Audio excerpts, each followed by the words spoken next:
Buenas tardes y bienvenidos todos a Encrucijada Pagana. Mi nombre es Carlos Sánchez y junto a mi compañera Baelia. Buenas tardes, Baelia. Buenas tardes. Seremos los encargados de guiaros por estos senderos. Buenas tardes a todos y bienvenidos. Buenas tardes, como no, a nuestra estimadísima Eris. Como anunciamos hace algunas semanas, este mes de marzo, pues coincidiendo un poco con la celebración del Día de la Mujer, el 8 de marzo, pues vamos a dedicar varios programas a los cultos a la diosa y a la espiritualidad femenina. En este primer programa nos centraremos en un concepto a menudo mal entendido, el matriarcado. ¿Qué fue el matriarcado o qué es el matriarcado? ¿Existieron realmente sociedades matriarcales? Tendremos también un acercamiento al mito de las Amazonas, hablaremos de lo que hay detrás de esta historia y nuestra sección de agenda. Así que, queridos oyentes, acomodaos y continuad escuchando, que estas son las palabras dedicadas a todos vosotros de dos paganos en su peculiar cruce de caminos. Empieza la aventura.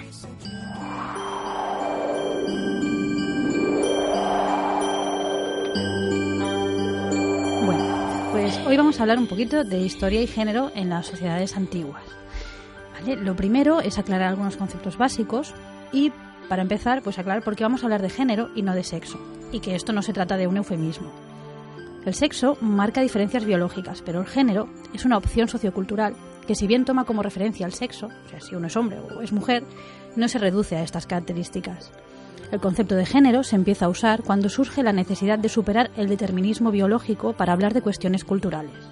No hace mucho leía en un artículo en un libro titulado Mujeres y cine que, bueno, pues aquí se decía que el cine femenino, por ejemplo, no es solo un cine hecho por mujeres. Es decir, hay una serie de características asociadas a lo femenino y a lo masculino que en muchas ocasiones poco tienen que ver con el sexo biológico. Por ejemplo, vamos a ver que el sistema patriarcal repite una pauta de explotación sobre los recursos naturales y en ese aspecto se considera la naturaleza como femenina. Pero obviamente esta es una asociación de ideas. La naturaleza en sí no tiene un sexo determinado. Me gustaría añadir, antes de que continúes, que bueno, el tema clave del matriarcado y el patriarcado al fin y al cabo lo estamos tocando porque es un tema que toca muy directamente con el paganismo.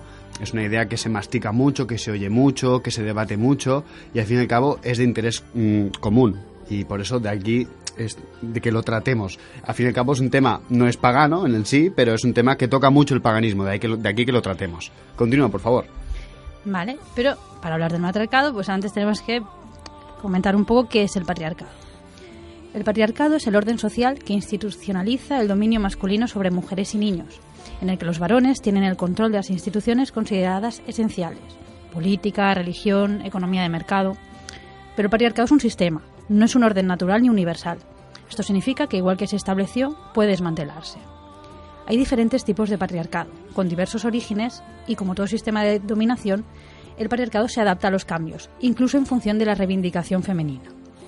Y es aquí donde vamos a incidir, porque muchos crecimos con la ilusión de que estas cosas estaban, entre comillas, superadas, pero una segunda mirada puede descubrirnos lo mucho que queda por hacer, y la necesidad de que no estemos reforzando aquello que queremos cambiar. Históricamente, el poder del varón sobre la mujer puede apoyarse en cuestiones biológicas de fuerza, pero se eleva de manera artificial o cultural a otras categorías. En este camino de relaciones de poder y dominio, se pasa por la reducción de las mujeres a la maternidad y el control de los hijos, que no dejan de ser una fuerza de trabajo. En las sociedades antiguas, el matrimonio da sentido a la vida de la mujer, que es la herramienta para asegurar descendencia legítima. Pero el patriarcado es un sistema que se ve reforzando con el tiempo. ¿Vale? A principios de la Edad Antigua no aparece un menosprecio a las mujeres como tal o una valoración superior de ningún sexo sobre otro. Estas tendencias pues aparecerán más tarde y en el siglo V antes de nuestra era la misoginia está prácticamente institucionalizada.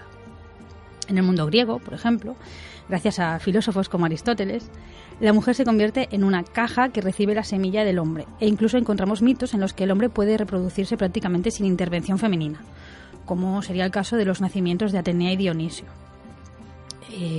Tal como en las primeras, historias de la creación, por ejemplo la teogonía de Hesíodo, la diosa Gea, la tierra, pues crea sin necesidad de un varón a Urano, al mar, las ninfas, y luego, pues uniéndose a su hijo, pues ya viene una segunda generación de dioses, iniciada por Cronos y Rea, ¿no? Pues un poquito a imitación de esta Génesis, pues únicamente femenina, pues en el siglo V se empiezan a ver mitos o una adaptación de los mitos en los que los hombres pues pueden procrear solos, prácticamente. En el mundo griego, el sistema patriarcal empieza a identificarse en el segundo milenio, posiblemente ligado a la formación de grandes estados. En los textos griegos, la mujer se identifica con la naturaleza y al hombre pues, es identificado con la cultura. También cuando hablamos de los pueblos germánicos y escandinavos, vimos la evolución que seguía la sociedad desde un primer estadio más o menos igualitario hasta que se intensifica la actividad guerrera. Y entonces se va incrementando la diferencia de clases. Pues en esta progresión, el rol de la mujer se va desplazando al ámbito doméstico, donde, si bien podían ser muy poderosas, solían quedarse reducidas ahí, ¿vale? No salían de este ámbito. Lo veíamos también al hablar de la diferencia entre la magia femenina, que estaba más ligada a las fuerzas naturales, y la magia masculina, que estaba pues, relacionada pues, ya con el texto, con unas expresiones más culturales. Y bueno, pues y el remanente de desconfianza que había hacia las mujeres, que pues se ve en los textos posteriores, porque las mujeres pues no se ceñían al orden establecido. Se considera, pues tanto en el ámbito griego como en el germánico, que las mujeres son peligrosas porque tienen tendencia a volver a la naturaleza salvaje y, por lo tanto, esto ya más en el ámbito griego, con el fin de preservar el orden establecido, pues las mujeres deben ser constantemente controladas y civilizadas por la vía del matrimonio. Esta es la premisa sobre la que se basa el patriarcado. La naturaleza es inferior a la civilización. En consecuencia, la mujer debe subordinarse al hombre, que se convierte pues, en el modelo de referencia. De aquí nacen diferentes tendencias, ¿vale? Las dos serían igual de patriarcales. Por un lado tenemos la misoginia, que es agresiva, que es el desprecio hacia el sexo femenino, un desprecio enfatizado. Pero por otra parte, y es una cosa que podemos ver bastante hoy en día, tenemos las tendencias paternalistas, ¿vale? Es la condescendencia. Es otra forma de sexismo que pues, más o menos nos indica que como la mujer es inferior física o mentalmente, necesita protección. El androcentrismo es identificar lo que han hecho los hombres con lo que ha hecho la humanidad. Pero el sistema patriarcal no solo ha apartado a las mujeres de la historia de la humanidad, ¿vale? Ha apartado a las mujeres, a los niños, a los ancianos, al ámbito doméstico, la naturaleza salvaje, a los pobres, en general a las minorías y a todo aquello que no refuerce su lista de valores. Esto significa que aunque a menudo empezamos a abordar estos temas hablando de mujeres, en realidad hay un hilo muy largo del que tirar que afecta por igual a hombres y a mujeres. Vale. Pues una vez aclarado en la medida de lo posible, con el tiempo que contamos, que es el patriarcado, podemos abordar el tema del matriarcado. El término matriarcado nace en la segunda mitad del siglo XIX. Según los autores de la época, el matriarcado sería un sistema comunal anterior al establecimiento del patriarcado. Se fundamenta en la supuesta existencia de un gobierno de las mujeres. En el orden establecido por el matriarcado, las mujeres ocuparían posiciones destacadas en la sociedad. Habría un culto a la divinidad o divinidades femeninas y la paternidad y filiación masculina carecerían de importancia. Es una época en la que se empiezan a estudiar los pueblos primitivos y algunos mitos históricos se interpretan como un recuerdo del orden anterior, ¿vale? Esta interpretación tiene dos vertientes. En la negativa, el matriarcado sería un sistema salvaje o poco desarrollado que necesariamente debía superarse para poder dar lugar a las sociedades civilizadas. En la vertiente positiva, se entronca con el mito del buen salvaje, según el cual el hombre es bueno por naturaleza y la civilización lo corrompe. De modo que el matriarcado se convierte en una recreación moderna de la Edad Dorada. Algo divertido de estudiar estos temas es que vemos cómo las fantasías y miedos que se proyectaban hace miles de años son reinterpretados en el presente sin que apenas nos demos cuenta. ¿Qué significa esto? Pues que los primeros autores que hablaron del matriarcado, pues Morgan, Bachofen, Engels, consideraban el matriarcado como un estadio universal de la sociedad, entendiendo que todas las sociedades pasaban por las mismas fases y que este estadio primitivo sería vencido por la superioridad del patriarcado. Esto coincidió también con los inicios de la arqueología. Y cuando Evans empezó a excavar los yacimientos cretenses, aparecieron muchas figurillas y representaciones femeninas. Entonces, en línea con las corrientes del momento, Evans creyó descubrir las pruebas físicas de la existencia de un matriarcado primitivo. ¡Anda, mira! Claro, ¡Hay mujeres! Todo le cuadraba al señor, ¿vale? En esta línea surge también el mito moderno de una única gran diosa madre que se entronca en un salto de milenios a través de la historia antigua hasta retroceder a la prehistoria, con las Venus paleolíticas. De aquí matizar que las Venus paleolíticas ni siquiera se sabe para qué se usaban, ni siquiera sabe bien qué son. Saben que son fetiches o objetos religiosos, pero aún así se les sigue siendo misterioso. De hecho, todo el arte rupestre sigue siendo un misterio. Bueno, esta manera de atar las cosas así a la ligera, porque unas nos recuerdan a otras, pues, es una barbaridad. O sea, en términos de investigación moderna es una barbaridad. Pero este no es un caso único. O sea, por ejemplo, el otro día hablábamos de Margaret Murray, que en su tiempo pues hizo algo así con la historia de la brujería. No lo hizo tanto por maldad, sino porque pues era como se hacían las cosas en aquella época. Hombre, esto me cuadra un poco aquí. Sí, bien, ya está. Sí, pero tampoco había una exigencia más. La diferencia es que ahora no estamos en esa época. Y al menos como divulgadores, pues habría que empezar a matizar estas cuestiones, ¿vale? No solo porque no es plan de hacer decir a la historia lo que a nosotros nos conviene, sino porque de hecho nos quitamos la oportunidad de conocer, aunque sea pues en una medida reducida, la riqueza y particularidades de las culturas que surgieron y se desvanecieron en un periodo de tiempo tan prolongado, ¿vale? Personalmente, pues he visto muchas personas que invalidan los estudios históricos modernos cuando no les convienen, y pues comentando que los resultados de las investigaciones son interpretaciones, ¿vale? Pues la historia no es una ciencia exacta, es verdad, pero tiene métodos y protocolos de investigación que, pues como puede suceder, por ejemplo, con la investigación policial, se han afinado mucho en el último siglo, ¿vale? 100 años no pasan en balde. Entonces, dentro de la investigación histórica, sí es verdad que hay diferentes corrientes interpretativas y a menudo pues están enfrentadas entre sí, pero esto debería servir para que pues unas regularan a las otras. Hay que pensar que cuando se llega a acuerdos mínimos entre pues, posturas tan enfrentadas, pues no es simplemente una interpretación a la ligera, ¿vale? Una cosa es matizar la información y otra cambiar las premisas. Tesis, antítesis, ergo, síntesis. Dicho lo cual, el matriarcado, tal como lo presentaron los investigadores del siglo XIX, sería una sociedad dominada por mujeres, nunca existió más que precisamente como una fantasía patriarcal, que por cierto, como veremos, se remonta a la antigüedad. ¿Pero qué hubo entonces? No existió, ¿no? ¿No existió? ¿Estás segura? No hay pruebas de que existiera un matriarcado, como lo definían los autores del siglo XIX. Ahora, vamos a ver qué hubo. ¿Qué hubo? ¿Qué hubo? Algo hay. Algo hay. Pues posiblemente lo que encontráramos serían sociedades más igualitarias. Y no solo respecto a los géneros, sino que habría otro orden de relaciones no basado tanto en el dominio de la violencia o la explotación ciega del entorno. O simplemente pues habría sociedades en las que las mujeres contaban con una mayor influencia y poder en la vida pública.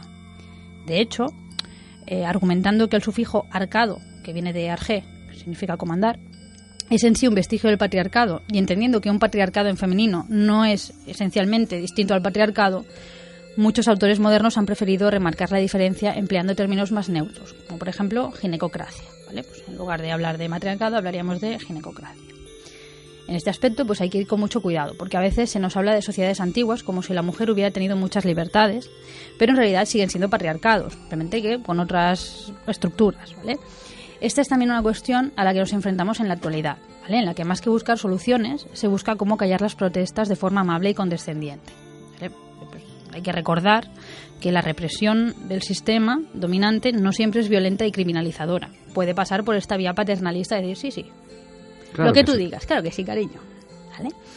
Otra cosa es que a lo largo del tiempo haya existido un poder femenino, entre comillas, a la sombra, ¿vale? En el ámbito doméstico o en áreas al margen, que han sido ignoradas hasta época reciente, por la historia, ¿vale? No es que estas influencias femeninas y ámbitos de poder no se conocieran o no se tuvieran en cuenta en las sociedades antiguas. Como quien dice antiguas, pues sociedades medievales, renacentistas, modernas. Simplemente no se hablaba de ello públicamente, o se convertía en motivo de burla o se criminalizaba, ¿vale? Son maneras de desprestigiar la otra opción, la opción que no es la del poder dominante. Por ejemplo, están las místicas cristianas que posteriormente fueron condenadas como falsas santas al lado de las brujas. O sea, no había mucha diferencia. Si una mujer expresaba mucho su religiosidad, aunque fuera una religiosidad cristiana, también era condenada, estaba mal visto. O, por ejemplo, cuando se inician las congregaciones femeninas, que dieron origen al monacato femenino, o serían las monjas, los conventos y tal, bueno, pues eso empezaron por iniciativa de las mujeres, se iban juntando. En cuanto, digamos, el poder eclesiástico vio aquello, dijo, les vamos a poner un cura, ¿vale? Ya no podían juntarse las mujeres a expresarse a su manera, tenía que haber alguien allí controlando, ¿vale? Pero bueno, pues eventualmente hay espacios de libertad femenina y lo que no vamos a hacer, por ejemplo, es hablar del cristianismo como una religión matriarcal, ¿vale? Tampoco deberíamos hacer lo mismo en el ámbito pagano, al menos si queremos hablar con propiedad. Es decir, porque yo vea que hay una religiosidad femenina pagana, o hay unos espacios de libertad, o hay unos ámbitos en los que la mujer tiene poder, esto no convierte la sociedad en la que vive en un matriarcado. O sea, solo hace falta pensar en sociedades contemporáneas que están llenas de diosas y de diosas a las que se les rinde culto y son perfectos patriarcados. Por ejemplo, la India. Exacto. Otro ejemplo histórico lo tenemos en Esparta, ¿vale? Es conocido que las mujeres de Esparta pues administraban sus casas, tenían una educación física parecida a la de los muchachos y en sí la invisibilidad que vemos en otras sociedades antiguas no era característica del género femenino. Esto sorprendía mucho a sus vecinos griegos, ¿vale? Pero pues cuando intentamos a profundizar un poco en el tema, pues vemos que la mujer no tenía que casarse, pero tenía que tener hijos, y estos hijos que tenía los tenía que entregar al Estado, que controlaba su educación. ¿Vale? Por otra parte, por ejemplo, un hombre podía ceder voluntariamente a su mujer a otro hombre para que pudiera criar si no tenía una propia. ¿Vale? Entonces, bueno, sí, son espacios de poder femenino diferentes a los que estamos acostumbrados, pero esto no convierte a esas sociedades en un matriarcado. Pero entonces, ¿qué hubo? Vale, lo que sí se documenta son sociedades matrilineales y matrilocales, ¿vale? Las sociedades matrilineales son aquellas en las que la filiación es materna, es decir, la pertenencia a la familia, a la tribu, el clan, etcétera, depende de la madre. Y matrilocales es que después de un matrimonio el hombre es el hombre el que se incorpora a la familia de la esposa. En estas sociedades encontramos también la práctica del avunculado, que viene del latín avunculus, tío materno, donde los hermanos de la madre ocupan un lugar privilegiado en el sistema de parentesco y la herencia, es decir, la transferencia de bienes, va de tíos maternos a sobrinos varones y de estos a los hijos varones de sus hermanas. ¿Vale? Pero este es un fenómeno más complejo en el que bueno, pues también habría que tener en cuenta otros aspectos culturales. Rasgos de estas prácticas se lo encuentran, por ejemplo, los romanos entre los celtas de la península. Y era algo que para ellos era extraordinario que las mujeres participaran en la guerra. ¿Vale? A veces, sin embargo, estos aspectos están exagerados para subrayar la consideración de pueblos bárbaros que tenían los romanos de los pueblos celtas. Un ejemplo de esto lo encontramos en la descripción de los pueblos cántabros que hace Estrabón en el siglo I de nuestra era. ¿Vale? Estrabón escribe, más o menos: las mujeres cultivan la tierra y apenas dan a luz ceden el lecho a sus maridos y los cuidan. Con frecuencia paren en el momento en que se encuentran en plena labor, de forma que lavan al recién nacido inclinándose sobre la corriente del arroyo y lo envuelven luego.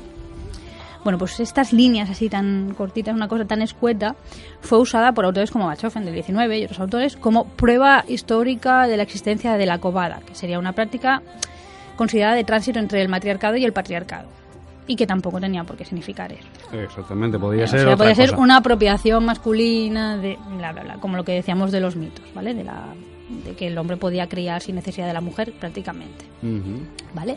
Entonces, si este tipo de generalizaciones se dan en tiempos históricos, pues habría que plantearse qué sucede cuando retrocedemos más en el tiempo hacia la prehistoria, ¿vale? Se ha aludido con frecuencia a la llegada de migraciones indoeuropeas al territorio europeo como el motivo de la instauración del orden patriarcal en este territorio, ¿vale? Y con él la supremacía del varón, las tendencias belicosas, etcétera. Por ejemplo, Arihajin Butas habla de una invasión patriarcal, habla en esos términos. Otros autores señalan, sin embargo, pues una evolución autóctona hacia un sistema patriarcal que obviamente pues se vería acelerada por la llegada sucesiva de las oleadas indoeuropeas. Con todo esto, el mito de la Edad Dorada persiste.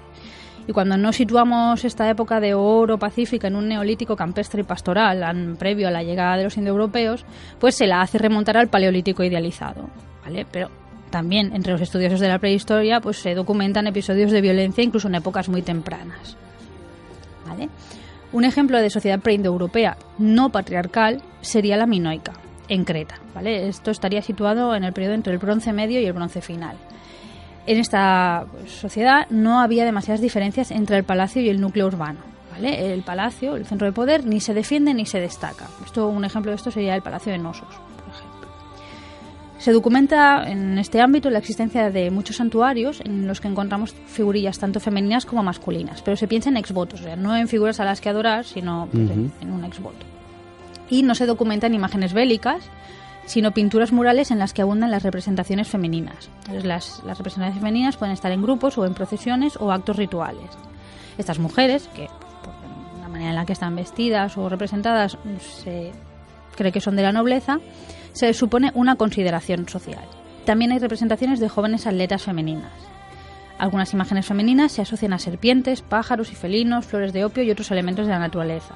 Y en esto, Evans, nuevamente, vio la confirmación de la gran diosa madre de la fertilidad, que propiamente es una abstracción más moderna que supone equivalentes a las diosas de la antigüedad, ¿vale? Independientemente de la cultura en la que fueran. O sea, es un poquito una tendencia a poner en un saco grande muchas cosas que pueden tener grandes divergencias entre sí, ¿no? Entonces, igualmente, estas mujeres que estaban representadas en Creta podían ser reinas o sacerdotisas, que la relación que hacemos de estos términos como equivalentes también es muy moderna y un poco superficial.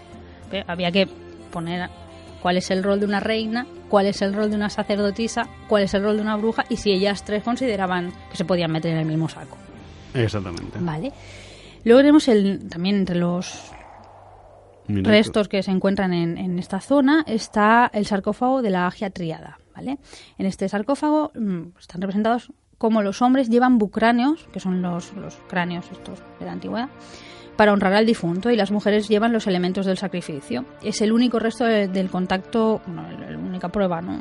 El único indicio que hay del contacto de la mujer con los sacrificios de sangre, ¿vale? Esto ya en sí, es una cosa un poco inusual, daría a la mujer un lugar privilegiado en la religión, ¿vale? Y se presupone un panteón femenino, porque no se identifican divinidades masculinas. Pero pues este panteón femenino tampoco tiene por qué ser una única diosa madre, pueden ser varias diosas, ¿no? ¿Qué pasa? A partir del 1450 antes de nuestra era llegan a Creta desde el continente europeo los micénicos, ¿vale? Y esto va suponiendo un cambio. Entonces ya empezamos a encontrar pinturas de mujeres en procesiones en el ámbito civil y aparecen escenas bélicas en las que las mujeres solo miran, ¿vale? Están allí, no participan. Las armas se asocian siempre al género masculino. Las mujeres aparecen más en escenas religiosas. En las tablillas que se han conservado se documenta ya una religión politeísta con divinidades femeninas y masculinas, liderada por Poseidón.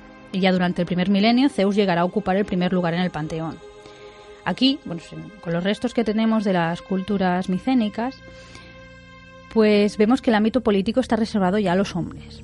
Y a las únicas mujeres con derecho de uso y posesión de tierra son las sacerdotisas del culto a Poseidón, o las que sirven en los santuarios, ¿vale? Serían una especie de esclavas o de servidoras sagradas.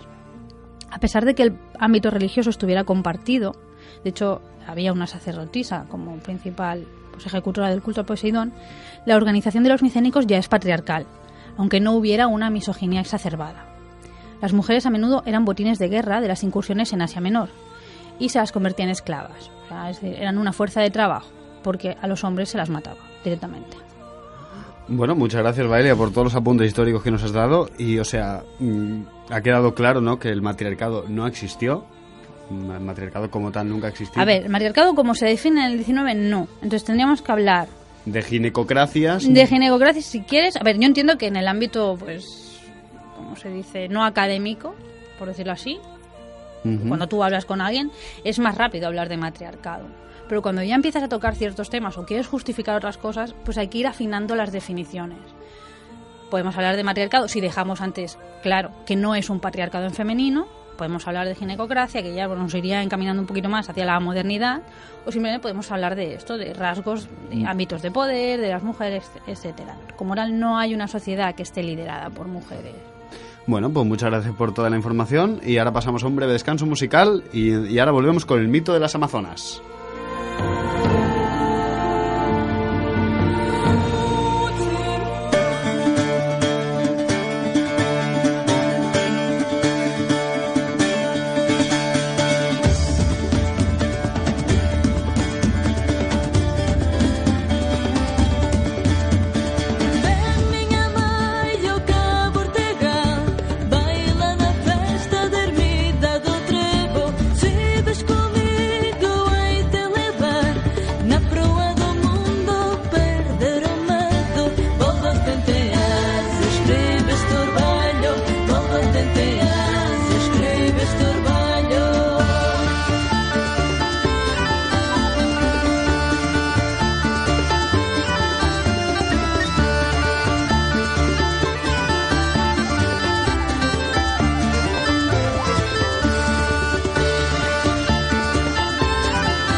ahora volvemos con el mito de las Amazonas según Diodoro de Sicilia, en la Biblioteca Histórica.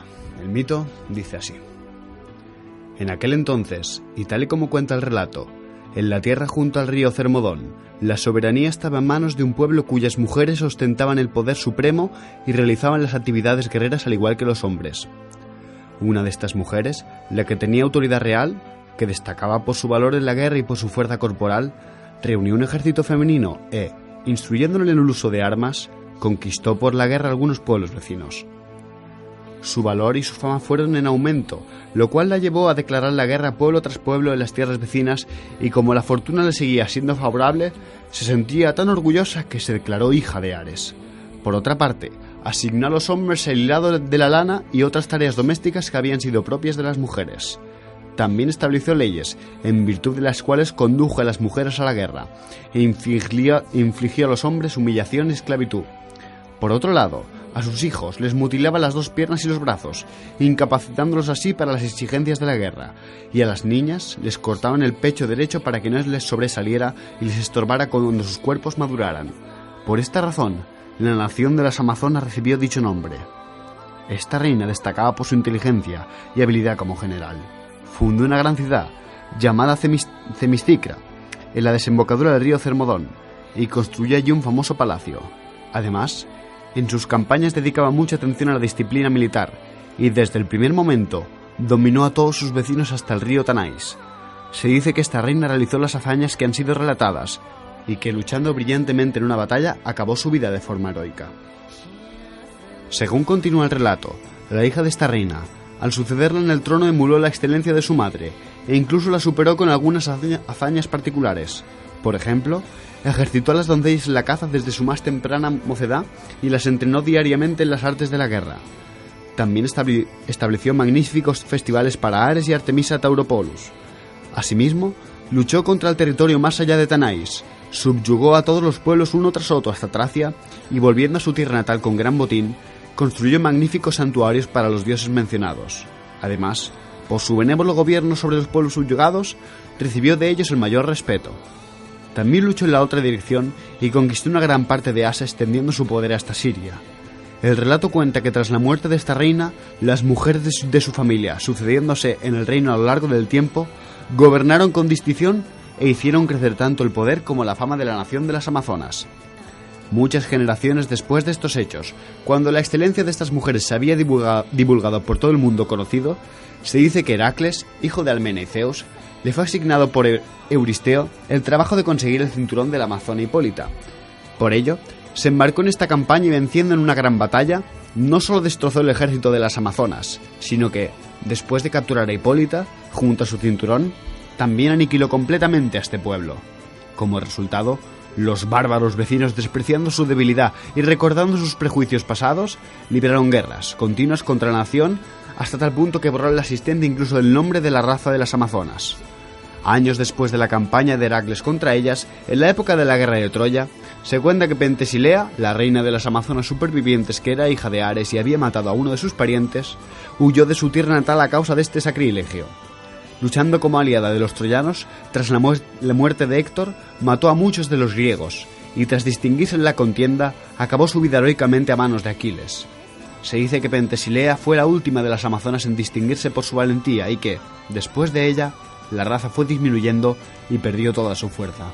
Por este motivo, en tiempos posteriores, cuando algún otro cuenta sus proezas, los hombres consideran que las antiguas historias sobre las Amazonas son cuentos ficticios. Gracias. De nada. Bueno, pues para comentar un poquito de esto, diremos que el fortalecimiento del sistema patriarcal se ve reflejado en la evolución de los mitos, que no dejan de ser narraciones tradicionales que cambian con el tiempo. Por ejemplo, los sacrificios humanos pasan a ser sacrificios de animales porque matar humanos sería una barbarie, ¿no? Un poquito van cambiando cosas. Los mitos, escenificados en fiestas populares o religiosas y a través de la arquitectura, pues con las decoraciones de templos y edificios públicos, sirven también como propaganda de la ideología del poder. En el siglo V de nuestra era, que sería el momento álgido de la misoginia griega, no, antes de nuestra era, no de nuestra era, el mito es el vehículo conductor de la ideología dominante, ¿vale? Y complementa desde el lado emocional, entre comillas, los razonamientos de los filósofos. Las protagonistas femeninas de estos mitos son diosas, reinas y princesas, y también, como no, monstruos femeninos. Todo lo que sucede a estos personajes femeninos es un ejemplo para las mujeres reales, ¿vale? Se les marca una pauta de comportamiento. En este contexto, algunos autores creyeron que mitos como el de las Amazonas o el de las mujeres lemnias podían reflejar una organización social anterior y justificar la dominación masculina, ¿vale? La tragedia justificará el estado de las cosas. Si los monstruos femeninos son terroríficos, las mujeres mortales son perversas, ¿vale? La fantasía por excelencia es el daño, el que ellas dañen o den muerte a los propios hijos, como sucede con Medea. En las tragedias, los hombres mueren de forma legal e institucional, mueren en la guerra o en la caza, mientras que por lo general las mujeres matan dentro de su círculo y mueren y se suicidan sin honor, colgadas como los asesinos, ¿no? Cuando la transgresión femenina no se criminaliza, se convierte en motivo de burla. Por ejemplo, en el mito de las lemnias, las mujeres tienen el poder y no adoran a Afrodita, y ésta las castiga haciéndolas oler mal, de forma que sus hombres se fueran con las mujeres tráceas. ¡Hala! Pobrecitas. Sí. Bueno, pues en el mito de las Amazonas, estas vivían sin hombres y realizaban actividades atribuidas al género masculino, especialmente la guerra. Las Amazonas se sitúan siempre en la periferia del mundo helénico, en Asia y más o menos en los tiempos de la guerra de Troya. Hipócrates atribuye los rasgos de las Amazonas a las jóvenes mujeres guerreras entre los saurómatas, ¿vale? Eran una tribu nómada asiática, quienes luchaban a caballo junto a los hombres y se enterraban con armas, ¿vale? Habría una base histórica pero muy deformada, como suele pasar en el mundo antiguo. Estrabón sitúa a las Amazonas relacionando a una de sus reinas, Thalestris, con Alejandro Magno.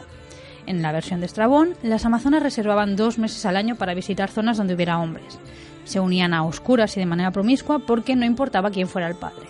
Si tenían un hijo, lo dejaban allí, porque ellas solo querían mujeres entre ellas, ¿vale? Por rechazar al matrimonio se considera a las Amazonas odiadoras de hombres. También se dice que se cortaban un pecho para tirar mejor con el arco. Se dirá esto también de las saurómatas, ¿vale? Pero en principio esto de que se cortaban el pecho es una especie de etimología que se supone que es una palabra asiática que la entienden como Amazonas y dan la justificación de esta. De ahí derivó al hecho. Vale.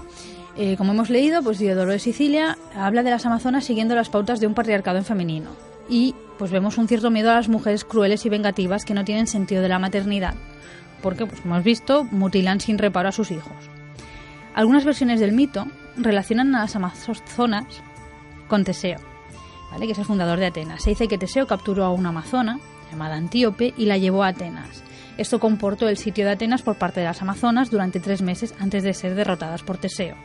Es una de las victorias míticas más recordadas en Atenas, porque esta versión del siglo V o VI coincide con el intento de invasión por parte de los persas. En cuanto a la iconografía, representar a los pueblos bárbaros vencidos en los templos podía ser un pecado de orgullo ante los dioses, ¿vale? Entonces, en lugar de representar pues, a los bárbaros vencidos, representaban a las amazonas, que también eran bárbaras, y las vestían como persas. De esta manera, pues se identificaban con ellos y no pecaban de soberbia. Digamos que hacían la trampa legal, ¿no? La trampa iconográfica. En general, el mito de las amazonas es una fantasía que reforzaba la idea de que por muy fuertes que pudieran ser las mujeres, siempre serían vencidas por el héroe masculino, ¿vale? Siempre se impondrían. Luego tenemos, en el 392 a.C. de nuestra era, una comedia griega llamada La Asamblea de las Mujeres, ¿vale? Muy divertida, por cierto. Bueno, en esta comedia las mujeres atenienses tienen el poder. La obra trata sobre un grupo de mujeres que piden que les cedan el control de Atenas, pues ellas podrán gobernarla mejor de lo que han hecho los hombres. Las mujeres, algún grupo de mujeres disfrazadas de hombres, se cuelan en la asamblea y votan esta medida, convenciendo a algunos hombres para que voten por ella debido a que es la única cosa que no han probado aún, ¿vale? Hay que tener en cuenta que era un tiempo de crisis en Atenas. Las mujeres instituyen entonces un gobierno, entre comillas, protocomunista, en el que el Estado da alimento, hogar y cuidado en general a todos los atenienses. Imponen también la idea de igualdad, permitiendo que cualquier hombre duerma con cualquier mujer. Y lejos de lo que pueda parecer, esto no es una reivindicación de justicia, sino que forma parte de la comedia. Esto a ellos les parecía gracioso, ¿vale? Y además tenían la condición de que el hombre pues debía acostarse con una mujer fea antes de poder hacerlo con una hermosa, ¿vale? Vamos viendo cómo van retorciendo, buscando la burla. Voy a matizar una pequeña cosa. Es divertida por los comentarios jocosos, no por el hecho de que sea claramente misógina la obra. No me malinterpretéis, por favor. Bueno, la descripción de lo que sería una sociedad dominada por las mujeres para Aristófanes, pues no, o sea, aquí nos podemos dar cuenta de que no dista tanto de la descripción de los primeros teóricos del matriarcado que nos dan en el siglo XIX. ¿Vale? O sea, tampoco es que se inventaran nada en el siglo XIX. Son ideas muy antiguas. Esta idea de cómo sería un gobierno dominado por mujeres. Pues bueno, pues ya te lo están diciendo esto, en el 392 antes de nuestra era. Asimismo, los mitos acerca de doncellas guerreras perduran en el tiempo, ¿vale? Sin ir más lejos, en general las amazonas siguieron considerándose pues, históricas durante la antigüedad tardía. Incluso varios, se ha llamado padres de la Iglesia, ¿no? Hablan de ellas como de personas reales. Las amazonas siguieron siendo discutidas por los autores del Renacimiento y en el siglo XIII Marco Polo mencionó en su famoso libro de viajes por Asia la existencia de una isla habitada exclusivamente por mujeres. Si bien él pues, no las llamaba amazonas ni las caracteriza como guerreras, pues va replicando algunos motivos del mito clásico. En 1493, Cristóbal Colón hace referencias a la presencia de las amazonas en América, haciéndose eco del viejo mito según el cual las amazonas visitaban determinados tiempos al año a sus vecinos y que si de aquello nacían niños los dejaban con los hombres y se llevaban solo a las niñas. Hernán Cortés, en 1524, ubicaba a las amazonas en Cihuatán, al noreste del Valle de México, relatando la misma historia. Y bueno, pues incluso aunque la etimología del río Amazonas también pudo venir de una interpretación fónica, también se la situó por allí. ¿Qué sucede? Que las amazonas siempre son los bárbaros que encontramos, es una especie de criatura entre mitológica e histórica que está en el borde, sí, en el margen. Entonces, cuando ya conocemos un poquito de Europa, las desplazamos a Asia, cuando ya en Asia no las encontramos, las mandamos a América. Donde por otra parte sí habían etnias en las que combatían también mujeres. Esto se lo encontraron cuando iban por allí, precisamente por el río Amazonas, ¿no? En la cultura patriarcal, la doncella guerrera aparece de vez en cuando como una figura aislada, fabulosa y digna de admiración, ¿vale? Se le conserva un lugar siempre al lado del padre. En el ámbito germánico, pues recordaremos que la Brunilda de los Nibelungos es una reina guerrera, a la que solo la fuerza de Sigfrido puede vencer. También las otras valquirias, que como vimos en el programa que tratamos el tema, proceden de un culto femenino, acaban convertidas en esto, ¿no? En hijas de un padre guerrero, aunque por ello pues tengan que sacrificar los atributos femeninos. Otro ejemplo de esta relación la encontramos en Atenea con Zeus y en varios de los episodios de la mitología de Atenea, desde la manera en la que nace de su cabeza, de la cabeza de Zeus, hasta su enfrentamiento con Aracné, ¿no? Incluyendo, pues pasamos por la muerte de su amiga Palas o la complementariedad con Medusa. Se supone que es una diosa, una imagen femenina, vamos a decirlo así mejor, es una imagen femenina escindida. Se conserva solo la parte que es esto, el modelo patriarcal de la doncella que es una buena hija del padre, ¿no? Que está al servicio del padre. Que por otra parte no ha tenido, pues eso, es doncella, ¿vale? No ha desarrollado su feminidad. La doncella guerrera, idealizada por el patriarcado, no es peligrosa, o sea, no es una mujer guerrera, violenta, no sé qué. Es más bien inocente, ¿vale? Es capaz de ir a la guerra ocupando el lugar de su padre cuando no hay hermanos. O sea, si hay hermanos no hace que le vaya. Es solo cuando no hay un varón que pueda ocupar este lugar. La encontramos también en los romances de la Edad Media. La excepción en estos casos, esta presencia excepcional de una doncella guerrera, pues se soluciona por la vía paternal con una boda real, ¿no? La doncella que se ha convertido en guerrera se casa con un rey, con un conde o algo así.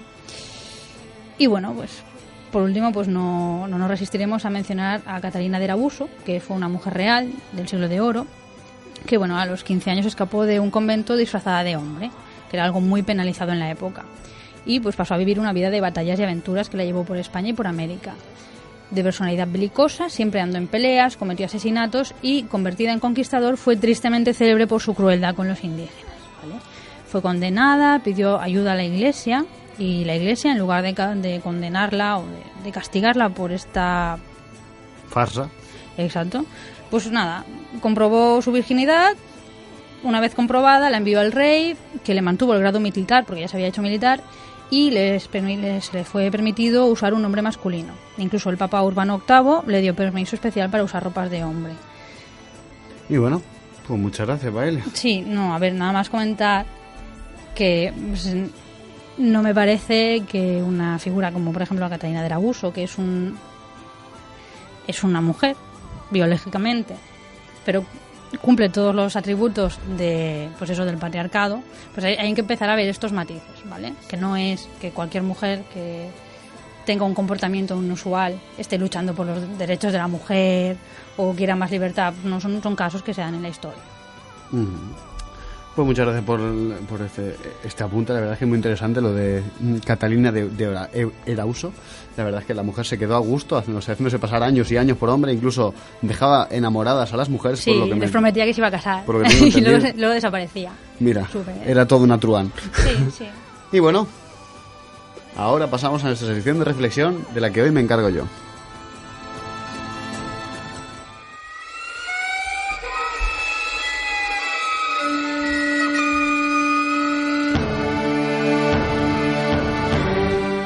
Históricamente, las mujeres siempre han sido explicadas desde el punto de vista de los hombres, sus actos, sus caracteres y características, sus roles, etc.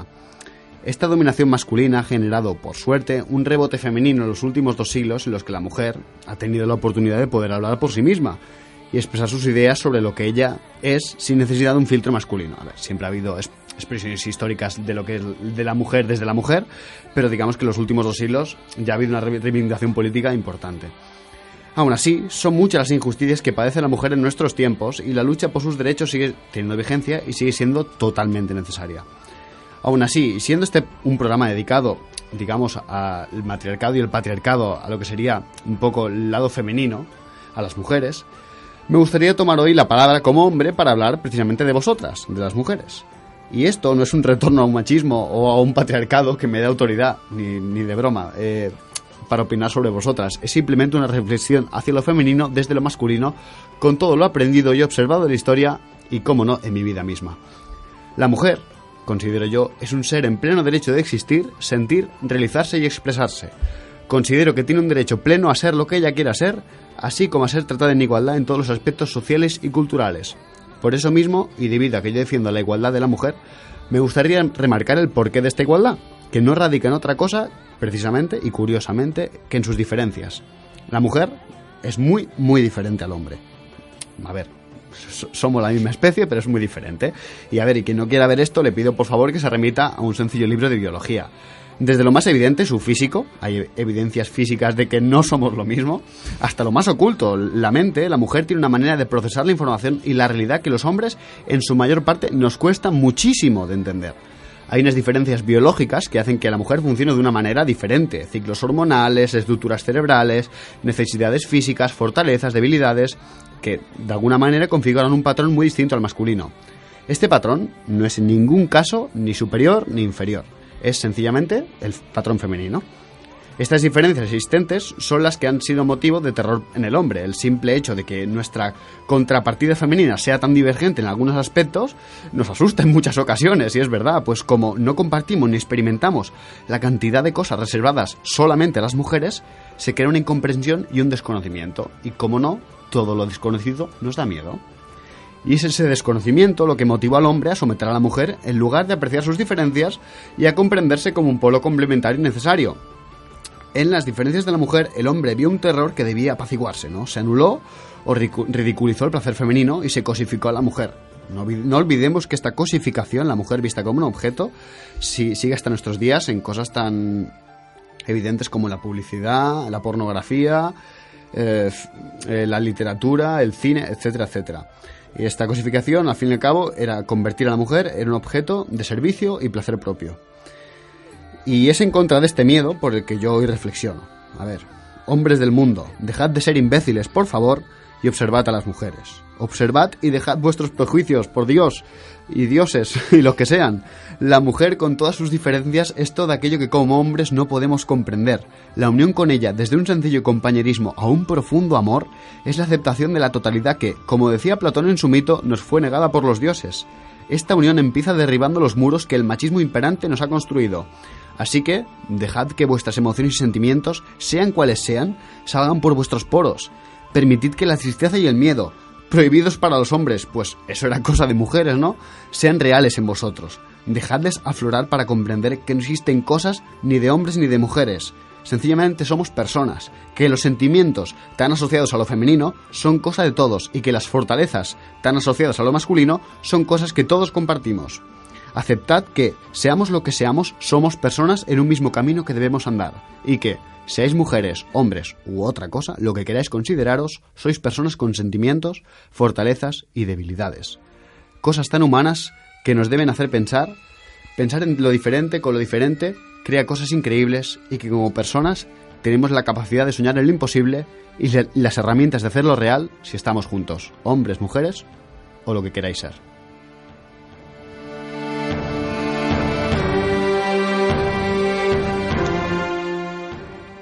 Y bueno, después de esta reflexión, espero que os haya gustado, pasamos a nuestra sección de agenda.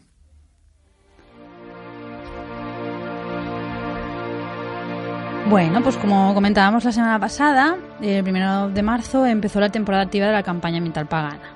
Está abierto el plazo de recepción de fotografías para el sorteo, que podéis enviar a la dirección ecologiapagana@gmail.com. El domingo 16 de marzo a las 11:30, en el Poblat Ibèric de Can Oliver, aquí en Cerdanyola del Vallès, hay una demostración arqueológica y visita el yacimiento llamada De la prehistoria a la protohistoria.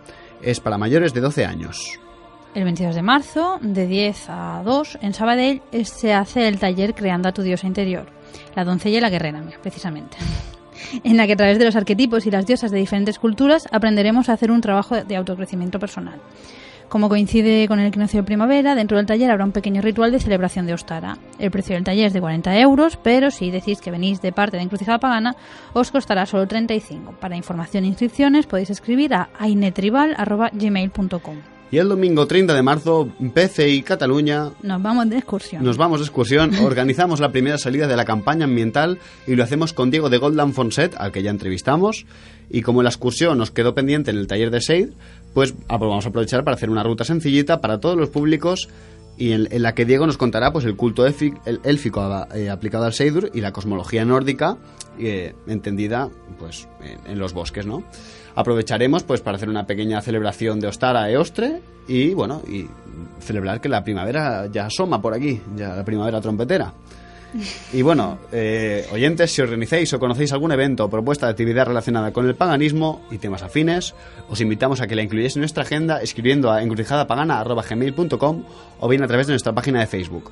A propósito, me gustaría felicitar al Santuario de Atenea, que el día 3 abrió sus puertas virtuales, y decir a nuestros oyentes que hoy, damas y caballeros, es nuestro programa número 20. Sé que no es un número grande, pero es que ya son 2 cifras importantes, ya no es el 1, es el 2. ¿2 cifras? Sí, son 2 cifras. El 2 y el 0. El 2 y el 0. Son bonitas, son bonitas. Yo creo que Eri se está riendo de mí ahora mismo, pero está bien. La estoy canalizando.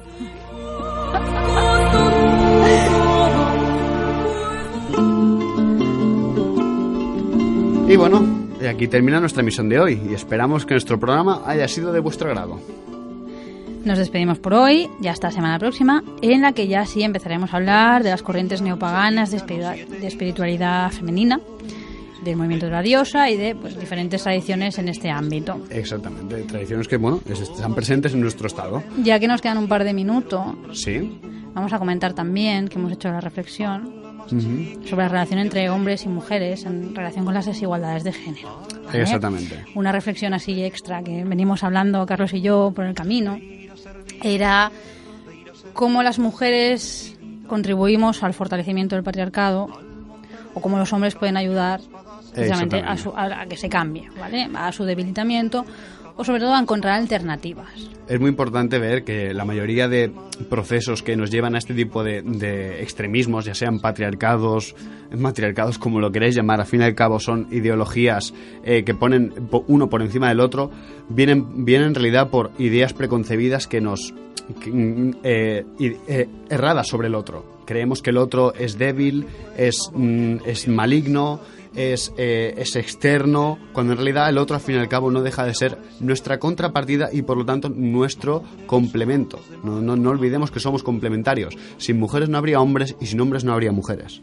Y otra cuestión también a comentar es que nosotros hemos hablado de historia y en la historia podemos encontrar modelos que pueden funcionar o no. Pero también hay que tener en cuenta que nosotros, como criaturas contemporáneas, por decirlo así, como agentes contemporáneos, tenemos una responsabilidad hacia el cambio, ¿vale?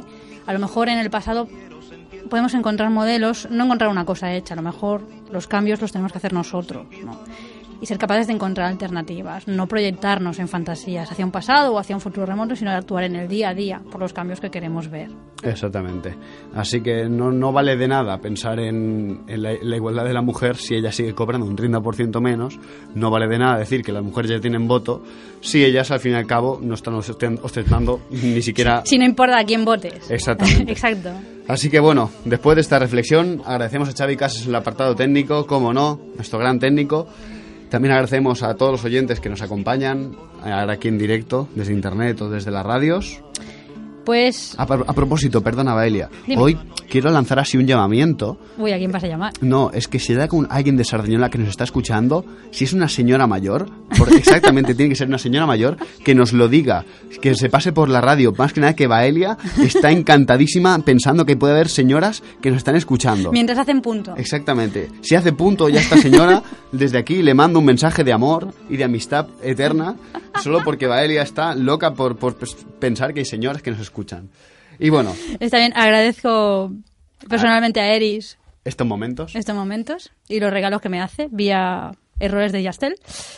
Y bueno, nada, agradecemos a nuestros seguidores de Facebook que nos siguen escuchando. A pesar. Exactamente, a pesar de nuestras paridas. Pero bueno, como no, esperamos siempre dar lo mejor y ir mejorando poquito a poco. Y bueno, Que si mejoramos repentinamente tampoco pasa nada. exactamente. No olvidéis que podéis enviarnos cualquier cosa en encrucijadapagana@gmail.com o en nuestra página de Facebook. Y como no, esperamos vuestros oídos el próximo miércoles a las 6 de la tarde aquí, en Sardañola Radio, en Encrucijada Pagana, nuestro peculiar cruce de caminos. Hasta pronto. Le llevó la inclinación, a la más chiquita de ellas le llevó la inclinación de ir a servir a la guerra, de ir a servir a la guerra vestidita de barbón. Al montar en el caballo la espada se le cayó, al montar en el caballo la espada se le cayó. Por decir maldita sea, dijo maldita sea yo.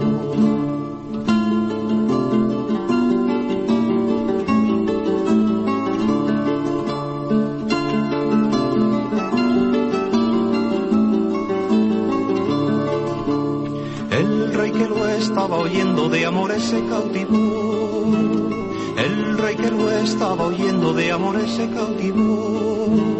Madre, los ojos de Marcos, madre, los ojos de Marcos son de embrano de barbón. Convídala a tu hijo mío a los ríos a nadar, convídala a tu hijo mío a los ríos a nadar.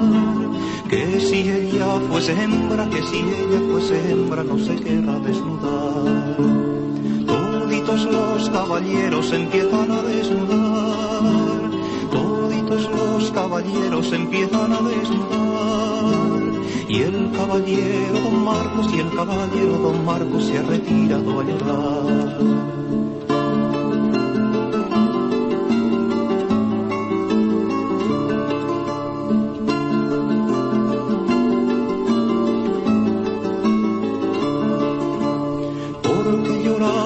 Marcos, porque debo de llorar, porque llora usted, don Marcos, porque debo de llorar, por un falso testimonio que me quieren levantar. No llores, alma querida, no llores mi corazón, no llores, alma querida, no llores mi corazón, que eso que tú tanto sientes, eso lo deseo yo.